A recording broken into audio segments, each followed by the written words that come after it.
Entón, por que non podemos permitir a mina en Doa?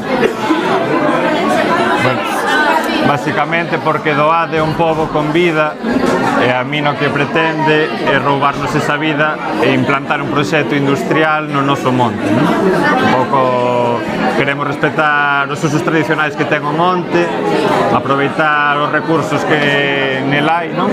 Pode ser a auga, a natureza e non vendelo a mans estranxeiras e poder disfrutar dele.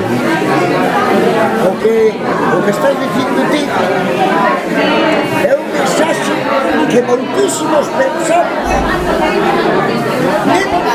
os que teñen poder.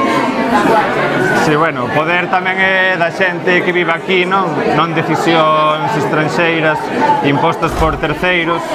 Entón, pois, bueno, a nosa decisión tamén se ten que escoitar, non? E ti? Madre mía, que cerca, me trabas. Diosa. Pois o mesmo que di Iván, nós o que consideramos é que a auga é estratégica, que ningunha empresa extractivista pode facer a distro e sinistro sin cumplir as normas ambientais, saltándose leis. O que nós non estamos tendo é amparo tampouco das institucións que deberían estar mirando polo que quere a xente, porque como di Iván, estas aldeas están vivas e aínda que sexamos pouca xente as que as habitamos, as que vivimos aquí, apostamos por vivir aquí, e toda a auga que sae destes montes é a que dá de beber incluso a eses empresarios que están querendo poñer unha chincheta non só con minas, senón con polígonos eólicos, con plantas de hidróxeno.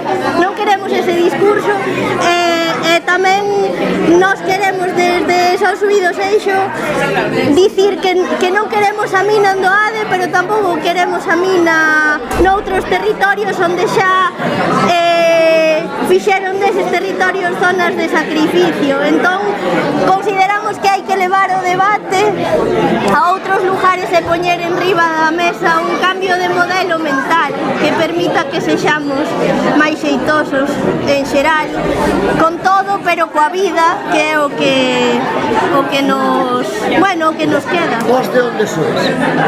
Somos veciños, eu vivo na Lama, pero vivo a menos de 2 kilómetros da mina. E eu vivo nunha aldea de Cerdedo, son de Forcarei. Bien. Ajá. Porque me dixeron que a mina esta que pretende, que é onde está o aeroporto. O aeródromo, sí. Sí. O sea, aquí o lá. Sí. Bueno, iso é o que coñecemos do anterior proxecto, que o permiso de investigación no total sería máis de 11 kilómetros, 5 concellos afectados. Casi chega a mina a Pontevedra.